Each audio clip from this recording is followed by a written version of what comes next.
Guys, എന്തൊക്കെയുണ്ട് വിശേഷം? കണ്ണൂരിൻ്റെ അതിർത്തി കടന്ന് ഉള്ളിൽ ഏകദേശം തളിപ്രമ്പോ പയ്യന്നൂരോ ഭാഗത്തേക്ക് വരുമ്പോൾ വരുന്നൊരു മണമുണ്ട്.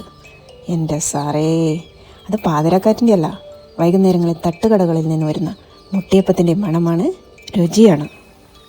ഇതിൻ്റെ രുചി ആഹാ, വയ്യ, എനിക്കത് പറയാൻ വയ്യ. അത് വേറെ ലെവലാണ്. ഇതാണ് കണ്ണൂരിൻ്റെ സിംപ്ലൻ മുട്ടയപ്പം. അതായത് തളിപ്രമ്പെന്ന് തുടങ്ങി അങ്ങ് വടക്കോട്ടുള്ളവരുടെ സ്വന്തം മുട്ടയപ്പം. സൗത്ത് കണ്ണൂരുകാരും ഇത് ഉണ്ടാക്കുന്ന കേട്ടിട്ടുണ്ട് കേട്ടോ. അപ്പോൾ പേര് മുട്ടയപ്പം എന്നല്ല, സുർക്ക എന്നോ മറ്റാണെന്ന് തോന്നുന്നു. അറിയുന്നവരൊന്ന് താഴെ കമൻറ്റ് ചെയ്യണേ. അതിനാദ്യം ഒരു ഗ്ലാസ് പച്ചരി എടുത്ത് കുതിർത്ത് വെക്കാം. ഇത് നമ്മുടെ ഉമ്മമാരുണ്ടാക്കിയതിൽ ശരിക്കുള്ള രുചി വരുമല്ലോ കേട്ടോ. അതങ്ങനെയാണ്. എന്നാലും നൊസ്റ്റ് വരുമ്പോൾ ഞാൻ ഇടയ്ക്കിടയ്ക്ക് ഉണ്ടാക്കാറുണ്ട്. കുട്ടിക്കാലത്ത് വീട്ടിൽ നിന്ന് 1 കിലോമീറ്റർ അപ്പുറമുള്ള ഒരു ഉമ്മയുണ്ട്. ആ ഉമ്മ ഇത് ഉണ്ടാക്കിയിട്ട് വെക്കാറുണ്ട്. അപ്പോൾ അച്ഛൻ രാവിലെ നടക്കാൻ പോകുമ്പം ഇടയ്ക്കിടയ്ക്ക് ഇത് വാങ്ങിക്കൊണ്ടുവരാറുണ്ട്. ആ ഉമ്മയുടെ രുചിയെ വെല്ലുന്നൊരു മുട്ടയപ്പം ഞാൻ ഇന്ന് വരെ ജീവിതത്തിൽ വേറെ കഴിച്ചിട്ടില്ല കേട്ടോ.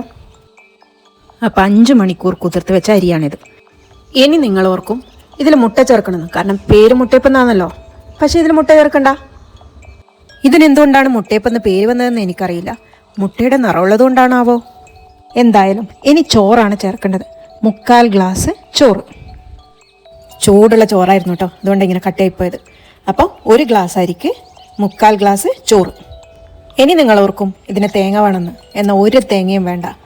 ആകെ വേണ്ടത് ഇത്തിരി ഉപ്പും പിന്നെ 3/4 ഗ്ലാസ് വെള്ളവും മാത്രമാണ്.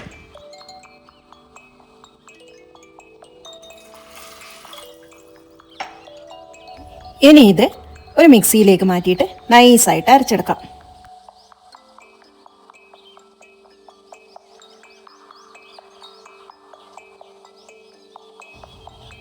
ഇത് നന്നായിട്ട് അരച്ചെടുത്തിട്ടുണ്ട് കേട്ടോ.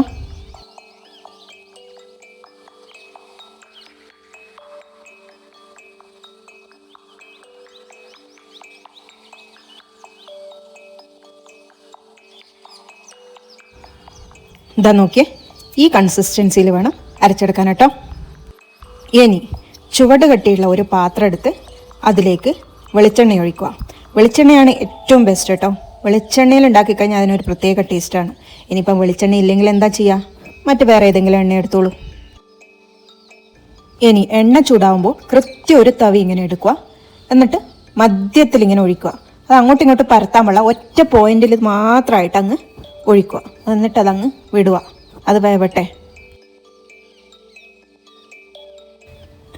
ഇടയ്ക്ക് ഒന്ന് തവി കൊണ്ട് ഇങ്ങനെ മെല്ലെ ഒന്ന് പ്രസ് ചെയ്യുക. അപ്പം അത് പൊങ്ങി വരും.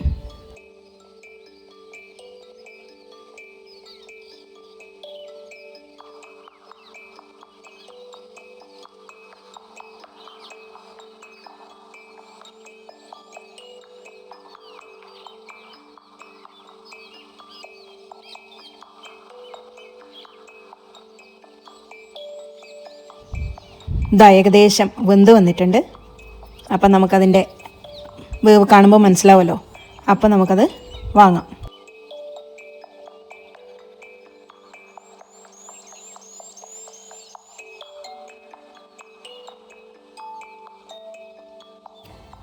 നമ്മുടെ രുചികരമായിട്ടുള്ള മുട്ടയപ്പം റെഡിയായി കഴിഞ്ഞു. ഇത് ചിലർ ചിക്കൻ്റെ കൂടെയും മട്ടൻ്റെ കൂടെയും ബീഫിൻ്റെ കൂടെയും ഒക്കെ കഴിക്കാറുണ്ട്. പക്ഷേ എനിക്കിതിങ്ങനെ ചുമ്മാ വെറുതെ എടുത്തിട്ട് കഴിക്കാനാണ് ഇഷ്ടം. എനിക്ക് ഒരു കറിയുടെയും ആവശ്യമില്ല. അപ്പോൾ നിങ്ങൾ എന്തായാലും ട്രൈ ചെയ്ത് നോക്കണം. അതുപോലെ തന്നെ എന്നെ സബ്സ്ക്രൈബ് ചെയ്യാൻ മറക്കല്ലേ. Thank you. വീണ്ടും നല്ലൊരു വിഭവമായിട്ട് ഞാൻ വരുന്നതായിരിക്കും.